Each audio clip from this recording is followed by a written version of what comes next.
দাঁত এখন আর হলদের থাকবে না, দাঁত হয়ে মুক্তোর মতো একবারে ঝকঝকা চকচকা। হ্যাঁ বন্ধুরা, আজকে তোমাদের সাথে আমি এমন একটা রেমেডি শেয়ার করব যেটা দিয়ে দাঁত হবে একবারে মুক্তোর মতো, হীরের মতো চকচকা। 100% গ্যারান্টি দিয়ে বলতেছি বন্ধুরা, যদি আজকের এই রেমেডিটা ব্যবহার করো তাহলে কিন্তু অন্য কিছুই লাগবে না, শুধু এই আম পাতার সাথে কিছু একটা মিশ্রণ দিয়ে, আম পাতার সাথে কিছু উপকরণ দিয়ে আজকে আমি এমন একটা রেমেডি তোমাদের সাথে শেয়ার করব যেটা দিয়ে দাঁত আর হলদে, দাঁতে ময়লা থাকবে না, দাঁত হবে পুরো হীরের মতো চকচকা ঝকঝকা।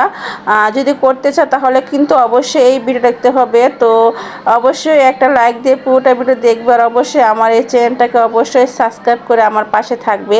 তো এখানে আমি কিছুটা আম পাতা নিয়েছি, 4-5টা আম পাতা নিয়েছি। আম পাতাগুলো খুব সুন্দর ভালো করে ছিঁড়ে নিয়েছি, তারপর আম পাতাগুলো আমি খুব সুন্দর করে ব্লেন্ডার করব। আর কিছু উপকরণ দিয়ে আমি আজকে তৈরি করব এমন একটা রেমেডি যা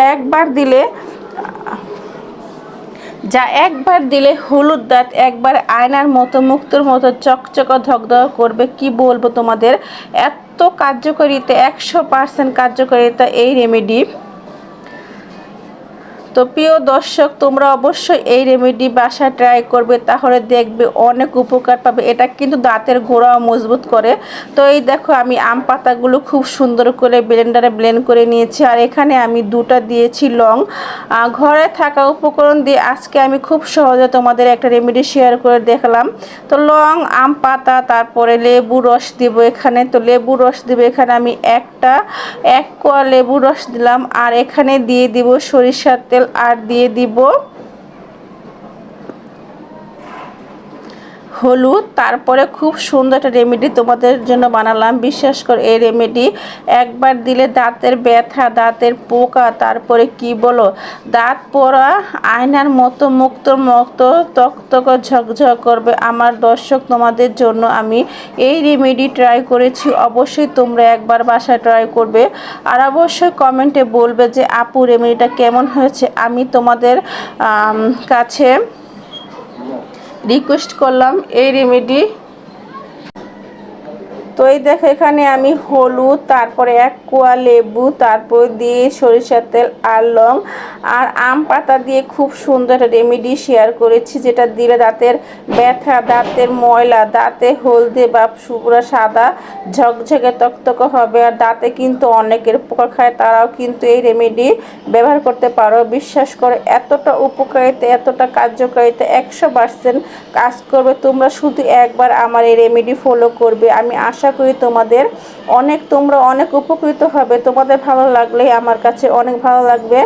প্লিজ বন্ধুরা, আমার চ্যানেলটাকে সবাই সাবস্ক্রাইব করে দিও। আমি নতুন একটা চ্যানেল খুলেছি, আর কি চ্যানেল খুলেছি অনেক আগে, কিন্তু ভিডিও ছাড়তেছি কয়েকদিন হলো। প্লিজ সবাই আমাকে একটু সাপোর্ট করবে। তোমাদের একটা লাইকে কিন্তু আমাকে আরেকটা ভিডিও বানাতে উৎসাহিত করে। প্লিজ বন্ধুরা, আমার এই রেমেডি দেখবে আর ভিডিওটা দেখবে, আর অবশ্যই কমেন্টস রেখে যাবে। তোমাদের সুন্দর সুন্দর কমেন্টসে কিন্তু আমাকে সামনে নিয়ে যেতে সাহায্য করবে। আমার দর্শক, তোমাদের জন্য আমি কি সুন্দর একটা রেমেডি শেয়ার করেছি। তো এখন আমি অফ ক্যামেরায় দাঁত মেজে নিবে যে ব্রাশ নিতেছি, কীভাবে দাঁত মাজতে হবে সেটা কিন্তু তোমরা ছোটো বড়ো সবাই জানো। এই রেমেডি নিয়ে ব্রাশে নিয়ে তারপর দাঁত মাজবে। আর এটা চাইলে তোমরা হাতেও মাজতে পারো, হাতে মাজলে আরও বেশি ভালো হবে।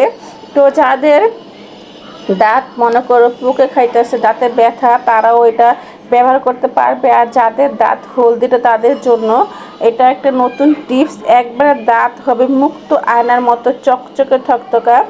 আর টাকা দিয়ে দাঁত ওয়াশ করা লাগবে না, আর ওষুধ খেতে হবে না। যদি আমার এই রেমেডি ব্যবহার করো, দেখা যাবে দাঁত ব্যথা ভালো হবে, আর দাঁত হবে পুরা মুক্তোর মতো ঝকঝকে তকতকা।